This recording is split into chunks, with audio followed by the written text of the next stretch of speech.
Halo, selamat pagi buat anak-anak kami semuanya. Apa kabar anak-anak kami? Semoga kita semua senantiasa dalam keadaan sehat. Nah, pada hari ini kita akan kembali belajar pendidikan agama Kristen, di mana pada saat hari ini kita akan membahas materi kita dari pelajaran yang ke-6 dengan judul materi Gereja dan Orang Muda. Nah, sebelum memulai pembelajaran, mari anak-anak kami kita awali dengan berdoa. Bapak berikan waktu kepada anak-anak kami untuk berdoa di tempatnya masing-masing. Baik, terima kasih. Nah, sekarang untuk mengawali materi ini, ada beberapa hal yang perlu anak-anak kami pahami, yaitu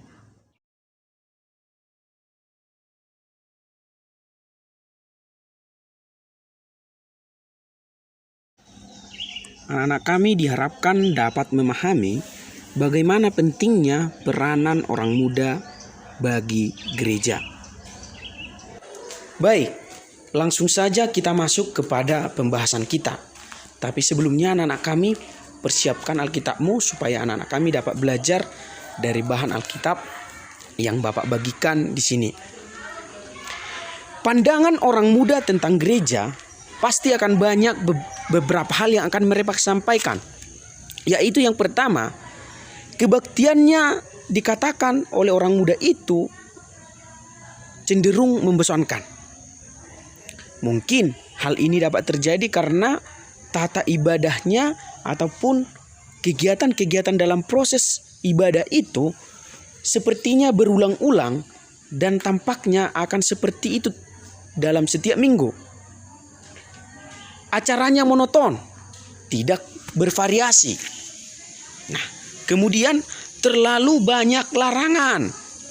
Nah, kemudian yang keempat, di sini ada suatu hal yang menjadi pandangan orang muda, yaitu tidak memahami kehidupan orang muda. Gereja dikatakan cenderung tidak memahami kehidupan orang muda. Dan yang terakhir, teman-teman di gereja tidak asik. Nah, ini adalah beberapa pandangan orang-orang muda terhadap gereja itu sendiri. Nah, anak muda itu sangat dibutuhkan oleh gereja. Bahkan Tuhan Yesus mengatakan dia sangat membutuhkan orang muda. Tuhan sering memakai orang muda. Karena apa? Karena orang muda itu dikatakan semangat, cerdas, memiliki potensi, dan bisa diandalkan. Itu adalah beberapa sikap orang muda yang sering sekali kita lihat dalam kehidupan sehari-hari. Dalam tokoh Alkitab, di mana pada masa mudanya Allah telah memakai mereka, yaitu Daud.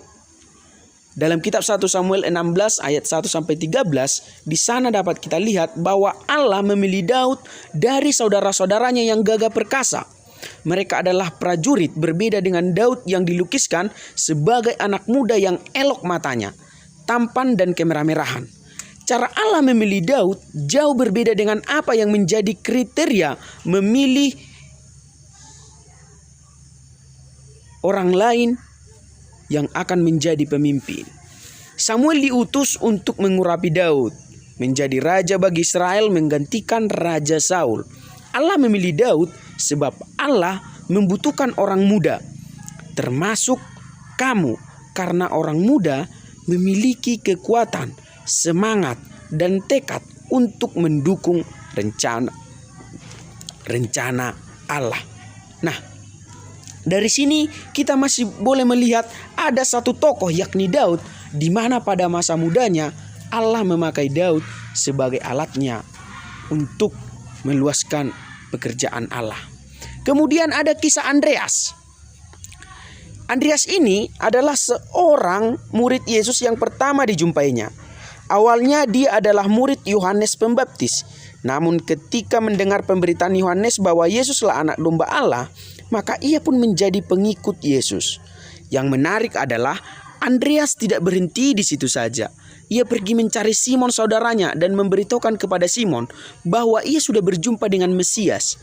Dan akhirnya Simon pun menjadi pengikut Yesus. Yesus kemudian memberi nama Petrus kepada Simon yang dalam bahasa Yunani artinya batu karang. Peranan penting yang dimainkan oleh Andreas adalah ketika Yesus mengajar dan begitu banyak orang, Andreas datang kepada Yesus membawa anak kecil yang memiliki 5 roti dan 2 ikan. Di sana Yesus memberkati bekal itu dan memberi makan 5.000 orang dan sisa 12 bakul.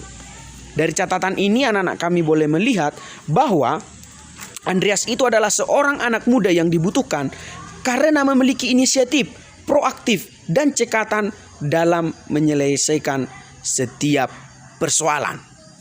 Nah, dari contoh Andreas ini kita dapat melihat dia sangat cekatan ya, seperti anak-anak muda. Paulus dan rekan-rekannya, ini adalah kisah yang terakhir. Paulus adalah tokoh penting dalam gereja. Ia bekerja keras dan menyebarkan berita Injil di Asia Kecil. Ia ditemani oleh sejumlah asistennya seperti Lukas, Barnabas, Lydia, dan Timotius. Paulus melakukan bimbingan bagi jemaat-jemaat baru yang tersebar di berbagai wilayah di Timur Tengah seperti di Galatia, Korintus, Efesus, Filipi, Kolose, dan lain-lain. Di antara para asistennya itu tampaklah Timotius. Timotius adalah orang yang paling muda, diperkirakan usianya pada saat itu sekitar 20 tahun. Paulus menganggap Timotius seperti anaknya sendiri. Itu dituliskan dalam 1 Timotius 1. Paulus menyapanya sebagai anakku yang sah dalam iman. Tetapi karena kemudaan Timotius banyak yang mencemooh. Itulah sebabnya Paulus memberikan nasihat kepada Timotius supaya dia tidak menganggap dirinya rendah dan tetap untuk melayani Tuhan. Nah, benarkah gereja membutuhkan orang muda? Orang muda adalah masa depan gereja. Jika generasi muda gereja tidak diperhatikan, maka masa depan akan hilang karena tidak ada penerus yang melanjutkan kehidupan gereja itu. Masalahnya, apakah gereja telah bersungguh-sungguh mempersiapkan orang-orang muda untuk menjadi generasi penerus di masa depan? Apakah program-program gereja untuk orang-orang muda seperti kamu? Bila gereja tidak memperhatikan itu, maka gereja akan kehilangan mereka. Oleh karena itu, tentu dari sini kita dapat melihat bahwa gereja sangat membutuhkan orang muda. Nah, demikianlah pembelajaran kita pada saat